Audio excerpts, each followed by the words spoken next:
하나님 말씀 오늘은 신명기 22장 말씀을 전하겠습니다. 22장 8절 한 구절을 보겠습니다.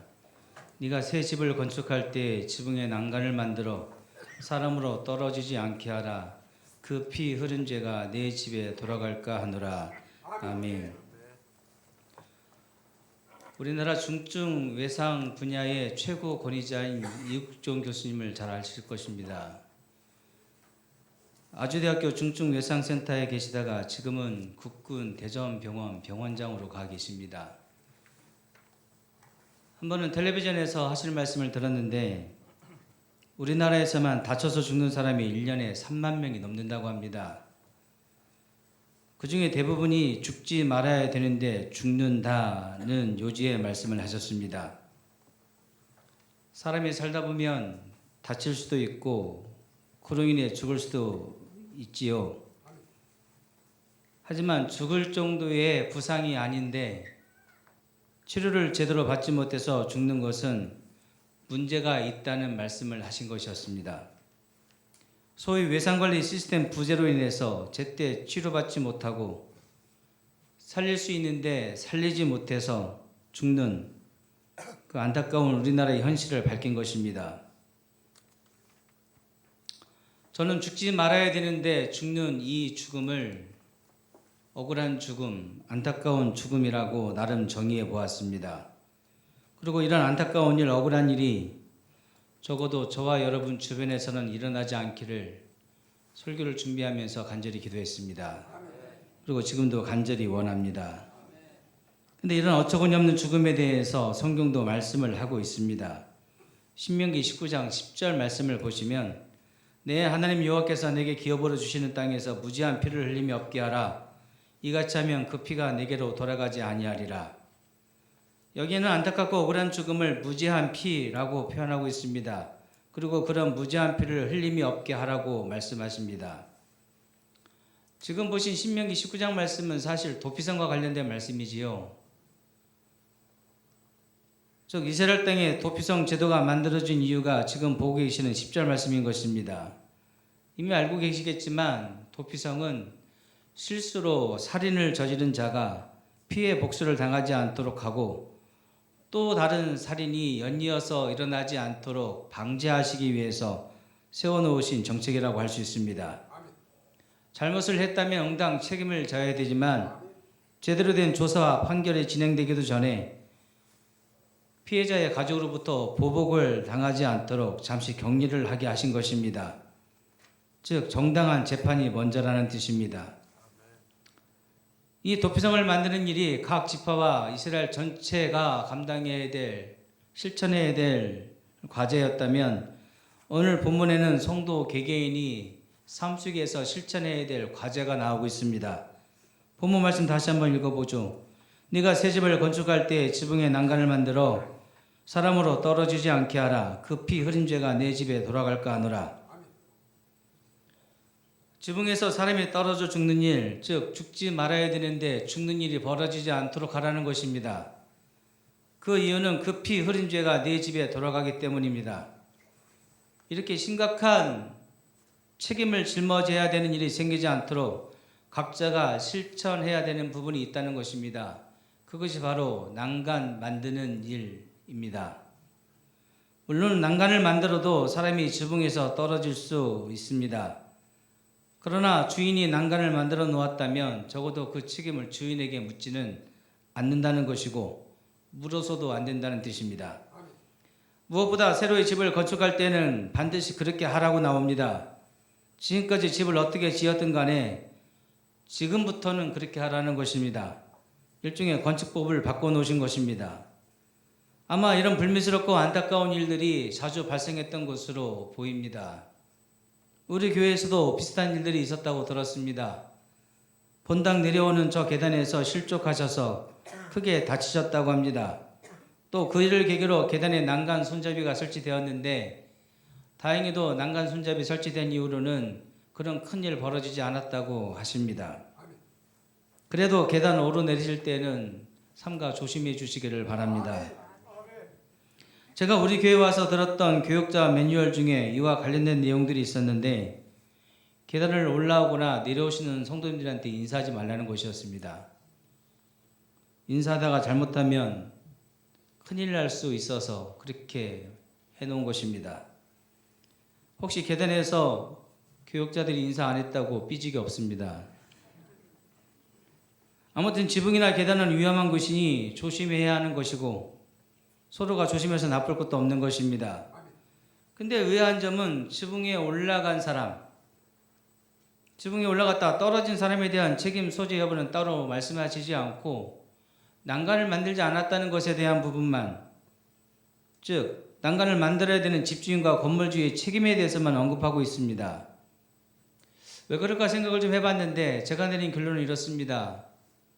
지붕에 올라갔다가 떨어진 사람은 그 떨어져서 다친 것으로 또는 죽게 된 것으로 이미 그 책임을 받은 것입니다. 그 잘못을 한 것에 대한 보응을 받았다는 말입니다. 그래서 그 부분은 따지지 않고 떨어지지 않게 해주고 실족지 않게 해야 될 책임이 있는 사람들에 대해서만 언급을 하시는 것으로 보입니다. 즉 지붕 위에 올라간 사람을 안전하게 보호해야 될 책임이 건물주와 집 주인에게 따로 있다는 것입니다. 이스라엘 집들의 지붕은 말이 지붕이지 사실은 옥상 마당이 널찍하게 조성되어 있습니다. 그래서 빨래도 널기 좋고 또 곡물들을 펼쳐 말리기에도 적합한 구조입니다. 아이들도 자주 올라가서 놀지요. 그러다 보니 주의가 필요한 공간이기도 한 것입니다. 이에 하나님께서는 난간의 필요성을 말씀하시는 것입니다. 이 비슷한 교훈을 주님께서 하신 적이 있는데 누가복음 17장으로 가보겠습니다. 저가 이 작은 자 중에 하나를 실족해 할진대 차라리 연자 맷돌을 그 목에 매이우고 바다에 던지우는 것이 나으리라.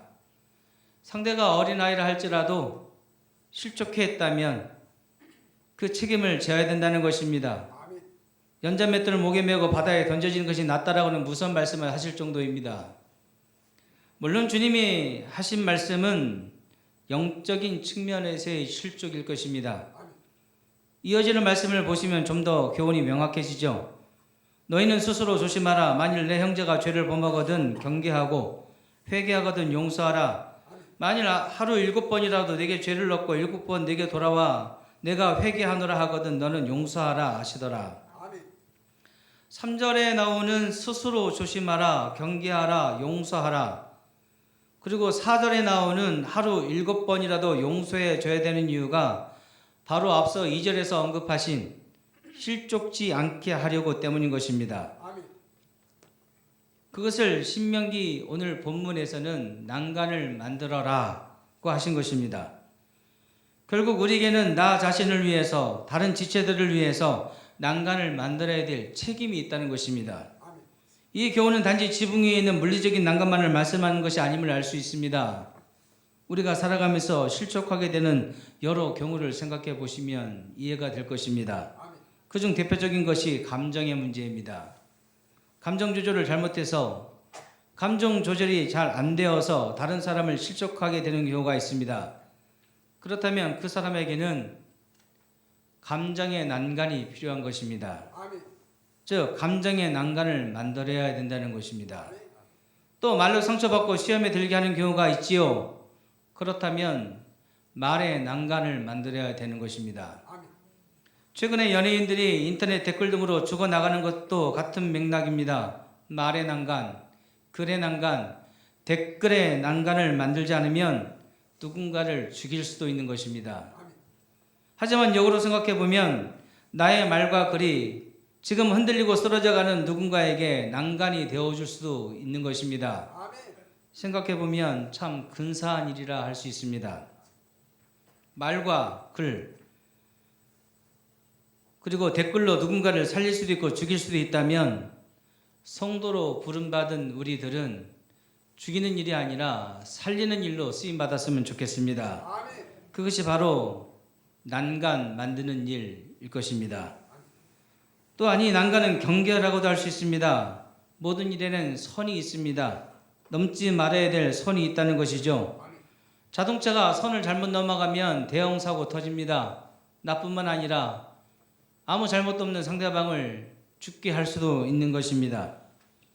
사람 사이에도 넘지 말아야 될 선이 있습니다. 그것이 예의이고 에티켓입니다.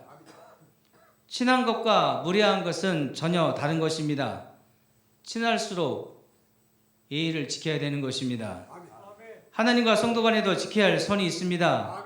그 선을 넘어가면 월권이고 불순종이고 교만이 되는 것입니다. 우리 하나님 질서의 하나님이시죠.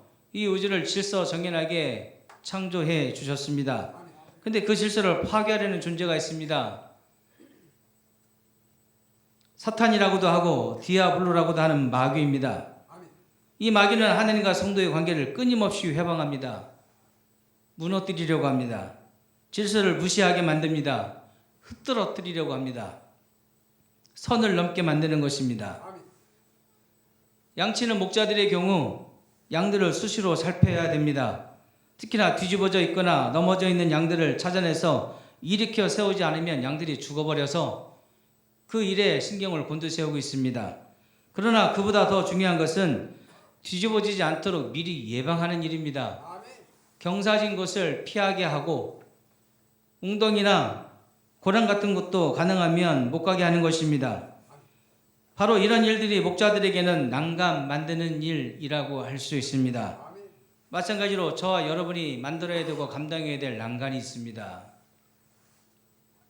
이 일이 중요한 것은 마음먹기에 따라서 살릴 수도 있고 죽일 수도 있기 때문에 그렇습니다. 요한복음 6장 63절 말씀을 보시면 살리는 것은 영이니 육은 무익하니라 내가 너희에게 이른 말이 영이요 생명이라고 기록되어 있습니다. 살리는 것, 유익한 것은 따로 있습니다. 그것은 바로 예수 그리스도의 말씀인 것입니다. 그렇다면 예수님의 말씀이 바로 모든 사람에게 난간이 되어줄 수 있는 것입니다. 그 예수님의 말씀이 영이요 생명이기 때문입니다. 예수님의 말씀은 영의 언어이고 생명의 언어인 것입니다. 그 생명의 언어를 들려주는 일이 저들에게 난간을 만들어주는 일이 되어지는 것입니다. 영의 언어가 있다면 반대로 육의 언어가 있을 것입니다. 생명의 언어가 있다면 반대로 사망의 언어가 있을 것입니다. 영의 언어는 사람을 살리지만 육의 언어는 사람을 사망에 이르게 합니다. 사람들이 왜 별것 아닌 것 같은 말에 상처를 받을까요? 누군가가 묻을 것은 댓글에 왜 저들이 저렇게 귀한 목숨을 쉽게 끊는 것일까요? 사망의 언어를 들었기 때문입니다.